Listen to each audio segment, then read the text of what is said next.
श्री कृष्णा, राधे राधे, श्री हरिदास। स्वागत है आप सभी का।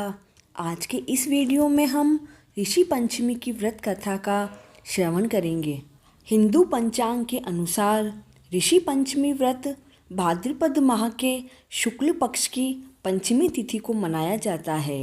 ऋषि पंचमी का व्रत सभी के लिए फलदायी होता है। इस व्रत से मनुष्य के सभी पाप नष्ट हो जाते हैं। जाने अनजाने में हुए दोषों से मुक्ति पाने का सर्वोत्तम व्रत है ऋषि पंचमी का। इस व्रत में सप्त ऋषियों की पूजा का विधान है। तो चलिए श्रवण करते हैं ऋषि पंचमी की व्रत कथा का। ब्रह्म पुराण के अनुसार एक समय राजा शीताश्रव ने ब्रह्मा जी से प्रश्न पूछा कि हे ब्रह्मदेव, सभी पापों को नष्ट करने वाला सर्वश्रेष्ठ व्रत कौन सा है? कृपा करके मुझे बताएं। तब ब्रह्मा जी ने राजा शीताश्रव को एक कथा सुनाते हुए कहा, हे राजन, सतयुग के समय विदर्भ देश में श्रीयंजीत नाम का एक राजा राज्य करता था। उनके राज्य में एक किसान सुचित्र अपनी पतिव्रता पत्नी जयश्री के साथ रहता था। एक बार की बात है, जयश्री ने अपने नगर में आए हुए ऋषियों को भोजन के लिए निमंत्रण दिया, लेकिन उसी दिन वह रजस्वला हो गई। तब परेशान होकर उसने सोचा कि मैंने ऋषियों को निमंत्रण भी दे दिया है, लेकिन अब भोजन कौन बनाएगा? ऐसा विचार कर वह अपने मित्र के पास गई और उससे कहने लगी कि मैंने आज ही तो अपने घर पर सभी ऋषि मुनियों को भोजन के लिए बुलाया है और आज ही मैं रजस्वला हो गई हूँ। अब मैं क्या करूँ और भोजन कैसे बनाऊँगी? मुझे तो कुछ भी समझ में नहीं आ रहा है।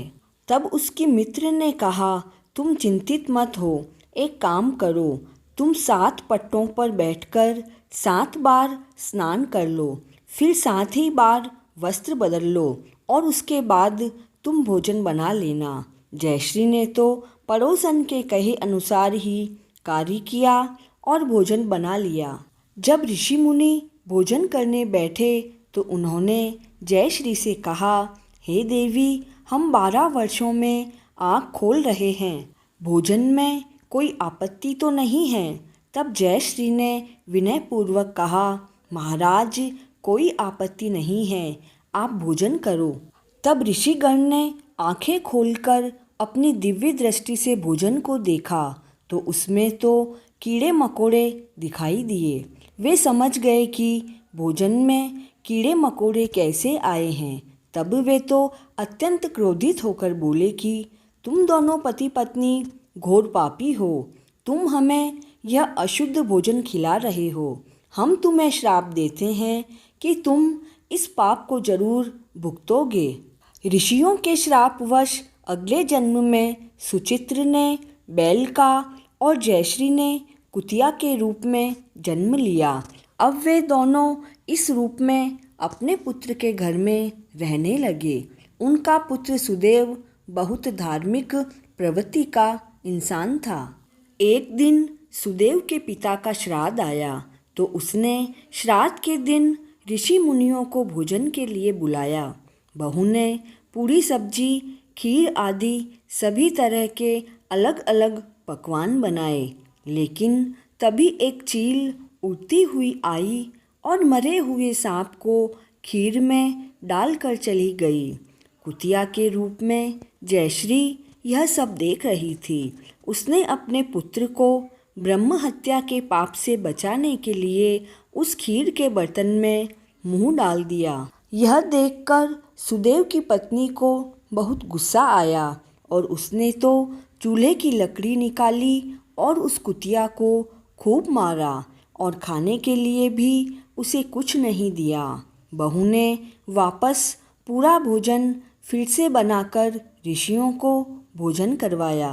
रात्रि होने पर वह कुतिया अपने पति के पास बैल के पास गई और रोने लगी और कहने लगी कि आज तो बहू ने मुझे खूब मारा है, मेरी तो कमर ही तोड़ दी। और मुझे रोटी भी नहीं दी। तो बैल ने कहा कि हम दोनों तुम्हारे ही पापों की सज़ा काट रहे हैं। 2 दिन से मुझे भी खूब काम करवाया और खाने के लिए कुछ नहीं दिया। उन दोनों की यह बातें सुदेव ने सुन ली। उसी समय उसने उन दोनों को भरपेट भोजन करवाया। उनके दुख से दुखी होकर सुदेव वन को चला गया। वहाँ जाकर उसने ऋषि मुनियों के चरणों में गिरकर अपने माता पिता की मुक्ति का उपाय पूछा और पूछा कि ऐसे कौन से कर्मों के कारण मेरे माता पिता बैल और कुतिया की योनि भोग रहे हैं। तब ऋषियों ने कहा कि तुम्हारी माता ने पूर्व जन्म में रजस्वला होते हुए भी ऋषि मुनियों को भोजन बनाकर खिलाना चाहा। ये उसी का श्राप का पाप है जो यह भुगत रहे हैं। इस दोष से मुक्ति के लिए तुम अपनी पत्नी सहित भाद्रपद के शुक्ल पक्ष की ऋषि पंचमी का व्रत करो और उसका फल अपने माता पिता को दे दो। इस व्रत के प्रभाव से ही सप्त ऋषियों के आशीर्वाद से तुम्हारे माता पिता को इस श्राप से मुक्ति मिल जाएगी। तब सुदेव और उसकी पत्नी दोनों ने ऐसा ही किया। व्रत के फल के प्रभाव से सुदेव के माता पिता को मुक्ति प्राप्त हुई और वे दोनों वैकुंठ को प्राप्त हुए। जो व्यक्ति ऋषि पंचमी के दिन सप्त ऋषि या ऋषि वशिष्ठ, ऋषि विश्वकर्मा, ऋषि कर्ण, ऋषि भारद्वाज, ऋषि अत्रि, ऋषि वामदेव व ऋषि शौनक का व्रत करके पूजन करते हैं, वे सभी पापों से मुक्त हो जाते हैं। मान्यताओं के अनुसार मासिक धर्म के दौरान भोजन को दूषित करने से स्त्रियों को रजस्वला दोष लगता है। ऋषि पंचमी के व्रत से उन्हें रजस्वला दोष से मुक्ति मिल जाती है। ऋषि पंचमी की व्रत कथा पूर्ण हुई। जय श्री कृष्णा।